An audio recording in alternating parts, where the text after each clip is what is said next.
تاریخی حقیقت یہ ہے کہ یہود شروع دن سے دنیا میں بالادستی کے خواہاں رہے ہیں، لیکن خدائی احکامات سے انحراف، بددیانتی، بدعہدی، حسد، عصبیت اور قومیت کے غرور کی وجہ سے ہمیشہ ذلت و مسکنت ان کا مقدر ٹھہری۔ چنانچہ قرآن کریم جا بجا یہودیوں کی اس بری روش سے مسلمانوں کو آگاہ کر کے ان کے شر سے بچنے کی تلقین کرتا ہے۔ سرور دو عالم صلی اللہ علیہ وآلہ وسلم کی زبانی اللہ نے امت کو واضح پیغام دے دیا ہے کہ یہود و نصارہ مسلمانوں کے ہرگز خیر خواہ نہیں ہو سکتے۔ اسی لیے سورہ بقرہ میں ارشاد فرمایا، وَلَن تَرْضَىٰ عَنكَ الْيَهُودُ وَلَا النَّصَارَىٰ حَتَّىٰ تَتَّبِعَ مِلَّتَهُمْ۔ یہود و نصارہ مسلمانوں سے اس وقت تک راضی نہ ہوں گے جب تک وہ ان کے دین کی پیروی اختیار نہ کر لیں۔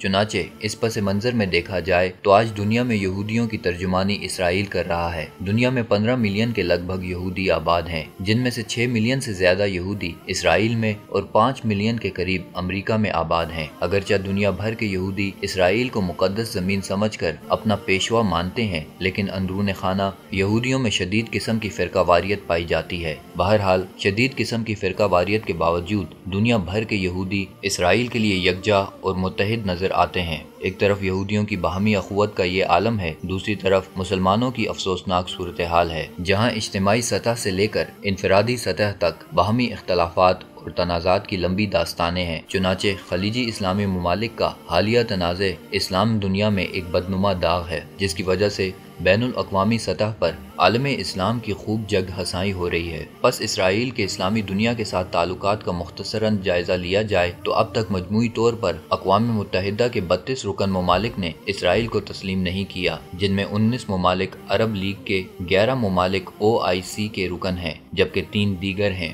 یعنی مجموعی طور پر اکثر اسلامی ممالک نے اسرائیل کو آج تک تسلیم نہیں کیا۔ لیکن ان ممالک میں سے بہت سے ایسے ممالک ہیں جن کے اسرائیل کے ساتھ خفیہ تعلقات قائم ہیں۔ کچھ ممالک ایسے بھی ہیں جنہوں نے اسرائیل کے ساتھ ابتداءً تعلقات قائم کیے اور پھر ختم کر دیے۔ ان میں قطر، بحرین اور ایران شامل ہیں، جبکہ ایران دوسرا اسلامی ملک ہے جس نے اسرائیل کو تسلیم کیا اور کافی عرصے تک اسرائیل کے ساتھ تعلقات قائم رکھے۔ بعد ازاں خمینی انقلاب کے بعد ایران نے اعلانیہ طور پر بظاہر اسرائیل کے ساتھ تعلقات منقطع کر لیے، لیکن خفیہ طور پر نہ صرف خمینی حکومت نے اسرائیل کے ساتھ تعلقات قائم رکھے، بلکہ بعد کی ایرانی حکومتوں نے بھی اسرائیل سے خفیہ تعلقات قائم رکھے، جس کا اندازہ اس سے لگایا جا سکتا ہے کہ ایران نے عراق ایران جنگ کے دوران 1980 سے 1983 کے دوران محض 3 سالوں میں اسرائیل سے $500 ملین کا اسلحہ خریدا۔ دوسری طرف ترکی اور مصر 2 ایسے ملک ہیں جن کے اعلانیہ طور پر اسرائیل کے ساتھ تعلقات قائم ہیں۔ ترکی واحد اسلامی ملک ہے جس کی اس وقت کے سیکولر حکومت نے 1949 میں اسرائیل کو تسلیم کیا تھا، لیکن اردگان دور میں ترکی اور اسرائیل کے تعلقات میں وقتاً فوقتاً سرد مہری آتی رہی۔ آخری بار دونوں کے تعلقات 2009 میں غزہ پر اسرائیلی حملے اور پھر 2010 میں ترکی کی طرف سے فلسطینیوں کی مدد کے لیے بھیجے جانے والے فریڈم فلوٹیلا نامی بحری جہاز پر اسرائیلی حملے کے بعد منقطع ہوئے۔ اسرائیل نے 2013 میں اگرچہ ترکی سے معافی مانگ لی، لیکن ترکی نے اسرائیل سے باقاعدہ تعلقات کا آغاز 2016 میں کیا۔ ترکی اور اسرائیل کے تعلقات کی نوعیت کا جائزہ لیا جائے تو یہ حقیقت سامنے آتی ہے کہ موجودہ ترک حکومت اور اسرائیل کے تعلقات دیگر اسلامی ملکوں اور اسرائیل کے تعلقات سے مختلف ہیں، کیونکہ ترکی اسرائیل کے ساتھ تعلقات کے نام پر فلسطینی عوام کی جو خدمت کر رہا ہے وہ کوئی دوسرا اسلامی ملک نہیں کر رہا۔ چنانچہ 2005 سے ترکی کی موجودہ حکومت نے غزہ، القدس اور مغربی کنارے سمیت پورے فلسطین میں 349 کے قریب فلاحی اور اقتصادی پروجیکٹ شروع کر رکھے ہیں، جن میں ہاسپٹلز، تعلیم، روزگار، پانی اور بجلی کی سہولیات اور قدیم اسلامی ورثے کی حفاظت جیسے پروگرام شامل ہیں۔ اس کے علاوہ فلسطینی اکانومی کو سہارا دینے کے لیے ترکی فلسطینی مصنوعات کو ترکی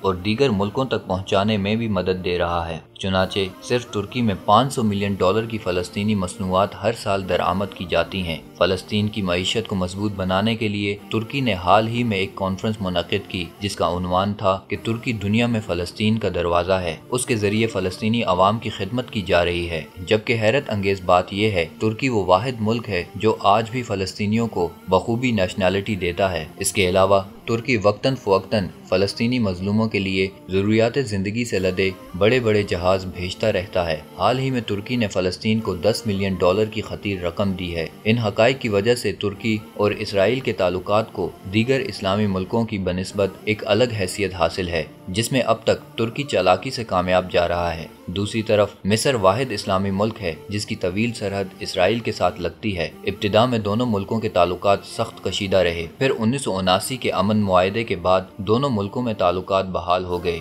دونوں ملکوں کے درمیان 2011 میں تجارتی حجم $236 ملین تک ریکارڈ کیا گیا۔ مصر کی موجودہ حکومت اسرائیل کے ساتھ کس قدر جھکاؤ رکھتی ہے، اس کا اندازہ اس بات سے لگایا جا سکتا ہے کہ حال ہی میں اقوام متحدہ میں اسرائیل کو فلسطین میں ناجائز آباد کاری کرنے کے حوالے سے قرارداد پیش کی گئی تو مصر نے اس کی مخالفت کی۔ نیتن یاہو اور مصری صدر کے درمیان گہرے تعلقات ہیں اور اسرائیلی وزیر اعظم مصر کے خفیہ دورے میں عبد الفتاح السیسی سے ملاقات بھی کر چکے ہیں۔